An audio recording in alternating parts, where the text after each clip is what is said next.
آج کا سوال نمبر 2، نماز کے تشہد میں رفع سبابہ یعنی یہ شہادت کی انگلی کو تشہد میں بلند کرنا، اس کا سنت طریقہ کیا ہے اور کیا اسے حرکت دینا بھی سنت ہے؟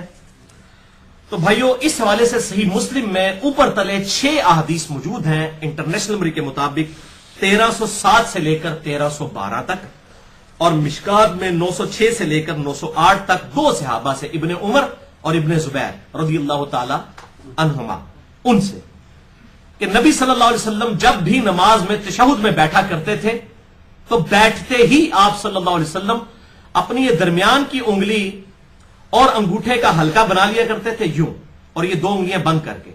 ایک یہ طریقہ ہے ان 6 حدیثوں میں، اور دوسرا یہ ہے کہ آپ صلی اللہ علیہ وسلم 53 کا عدد بناتے تھے۔ اب یہ عربی میں سمجھانا ذرا مشکل کام ہے، وہ لمبا اور ٹائم لگ جائے گا۔ 53 یہ ہے کہ آپ یہ تینوں انگلیاں بند کر کے اس شہادت کی انگلی کی جڑ کے اوپر یہ انگوٹھا رکھ لیں، اس کو کہتے ہیں 53 کا عدد، جو عرب میں شمار کیا جاتا تھا ہاتھ کے اوپر۔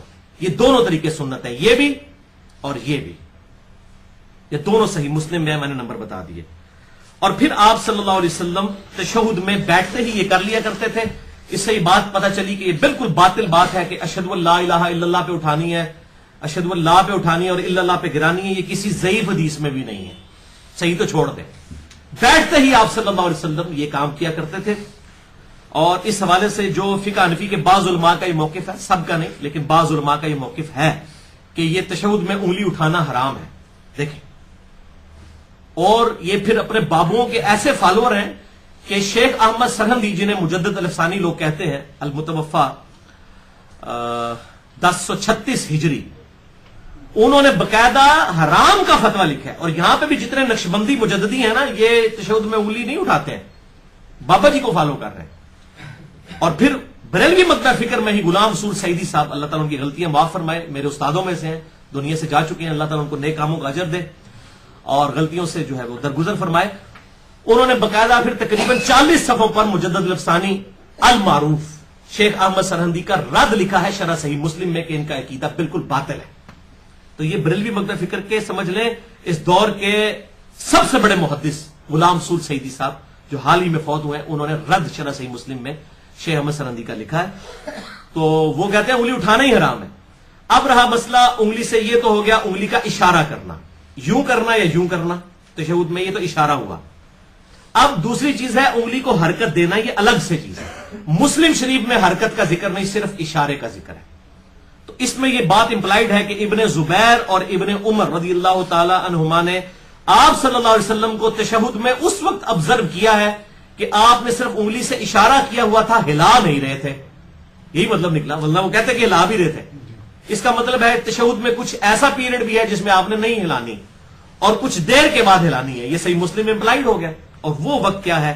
سنن ابی داؤد میں 957 نمبر، سنن نسائی میں 890 نمبر اور مشکات میں 911 نمبر حدیث ہے۔ وائل بن حجر رضی اللہ تعالیٰ عنہ کہتے ہیں کہ میں نے نبی صلی اللہ علیہ وسلم کو دیکھا کہ آپ جب تشہد بیٹھتے تو یہ درمیانی انگلی اور انگوٹھے کا حلقہ بنا لیتے، اور آپ صلی اللہ علیہ وسلم یحرکھا ویدعو بھا، اس کو حرکت دیتے اور دعا اس کے ساتھ مانگتے، اور دعا آتی ہے درود شریف کے بعد، یعنی دعا کی حالت میں اسے ہلاتے تھے۔ اسی لیے وہ مسلم شریف میں ابن زبیر اور ابن عمر سے یہ نہیں آیا کہ وہ ہلا رہے تھے، اس وقت صرف اشارہ ہے، دعا میں اسے ہلانا ہے۔ لہذا شیخ زبیر علی زئی صاحب کا موقف بالکل ٹھیک ہے، جو انہوں نے میرے ساتھ انٹرویو دیا تھا جو 17 جون 2009 کو 100 کوسچنز ود شیخ زبیر علی زئی، تقریباً 50,000 سے زیادہ لوگ دیکھ چکے ہیں، میرے ساتھ 1 to 1 ان کا انٹرویو تھا، اس میں بھی انہوں نے کہا کہ صرف دعاؤں میں اسے ہلانا ہے۔ اور بعض جو علماء عرب ہیں اور یہاں پر بھی کچھ کٹر قسم کے سلفی جو ہیں، سب نہیں کچھ لوگ، ان کا یہ موقف باطل ہے کہ پورے تشہد میں اسے ہلانا نہیں، صرف دعاؤں میں۔ اب دعاؤں میں امپلائڈ یہ ہے کہ پھر پہلے تشہد میں نہیں ہلائیں گے، اس میں بھی آپ دعائیں پڑھ سکتے ہیں، آپ صلی اللہ علیہ وسلم ثابت ہے، دعا تک پہنچے تو ضرور کریں، وہ میں حوالہ بھی دے دیتا ہوں۔ آخری تشہد میں تو دعاؤں کے اندر اسے ہلانا ہے۔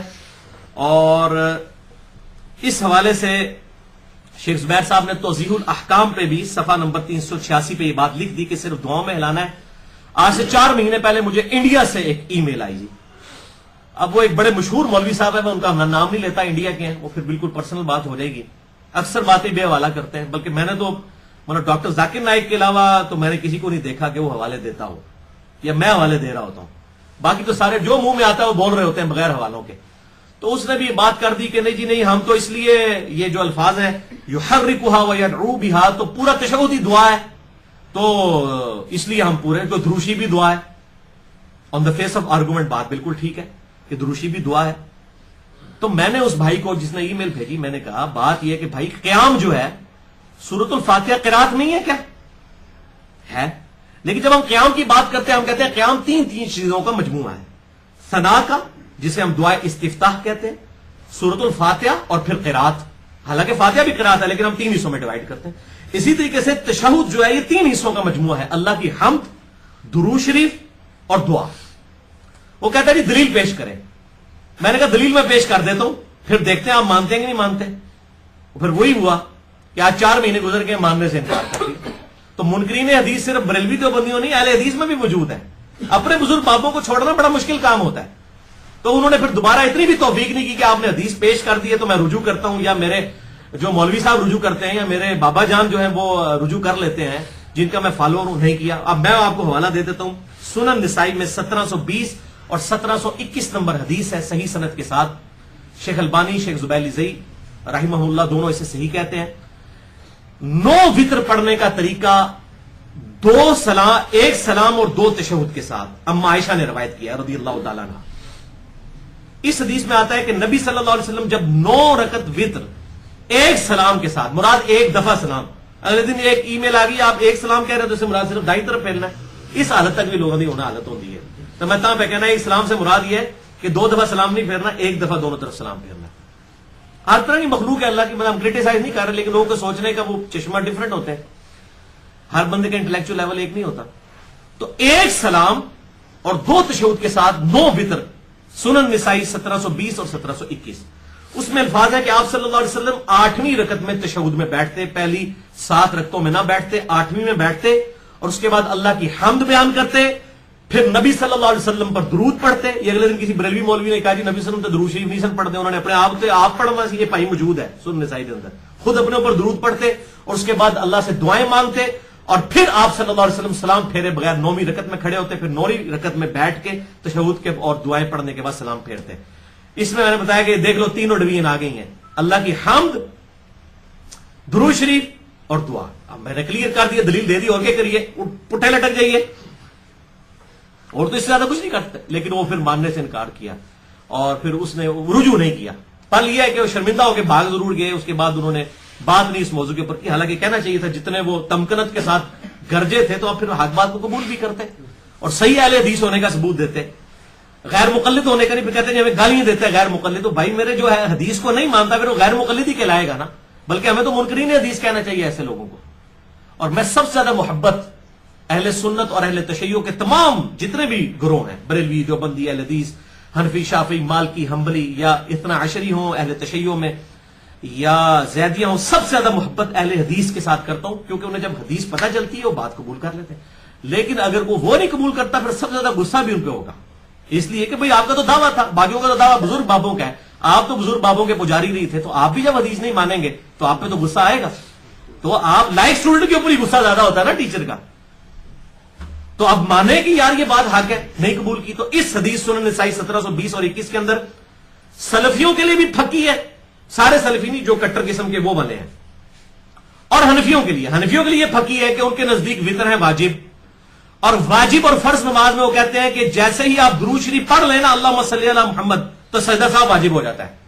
ان کے لیے پھکی ہے کہ آپ صلی اللہ علیہ وسلم نے درود شریف بھی پڑھا، دعائیں پڑھی 8ویں رکعت میں، اور اس کے بعد آپ 9ویں کے لیے کھڑے ہوئے، لہٰذا آپ صلی اللہ علیہ وسلم پر سجدہ صاحب تو واجب ہو گیا، نعوذ باللہ جان بوجھ کر. یہ ان کے لیے پکی ہوگی. اور سجدہ صاحب والے لیکچر میں بھی میں نے حدیث کوٹ کی ہے، مسئلہ نمبر 92 میں، سجدہ صاحب کے 5 سنت طریقے اور اس کے 8 مقامات کے کن مقامات پر سجدہ صاحب واجب ہو جاتا ہے، اور 5 ایسے مقامات جن کے اوپر نہیں ہوتا، وہ میں نے ڈیٹیل کے ساتھ مسئلہ نمبر 92 اہل سنت پاک.com پہ. تو یہ حنفیوں کا رد ہو گیا. اور سلفیوں کا اس معاملے میں ہو گیا کہ وہ جو یہ کہتے تھے شیخ زبیر صاحب کے اوپر تان کرتے تھے کہ جو وہ کہتے ہیں دعاؤں میں ہلانا چاہیے، تو میں نے الفاظ جو ہیں وہ بتائے یحرکھا ویدعو بہا. اور یہاں سنن نسائی سے پتہ چل گیا کہ 3 چیزیں ہیں تشہد میں، حمد، درود شریف اور پھر دعا. یہ الحمدللہ اس حوالے سے موقف بالکل کلیئر ہو گیا. سنن نسائی میں ایک اور حدیث ہے 1161 نمبر کہ آپ صلی اللہ علیہ وسلم تشہد میں جب یہ انگلی اٹھاتے تو مسلسل اس انگلی کی طرف دیکھتے رہتے تھے، انگلی کی طرف دیکھتے رہتے تھے تشہد کی حالت میں.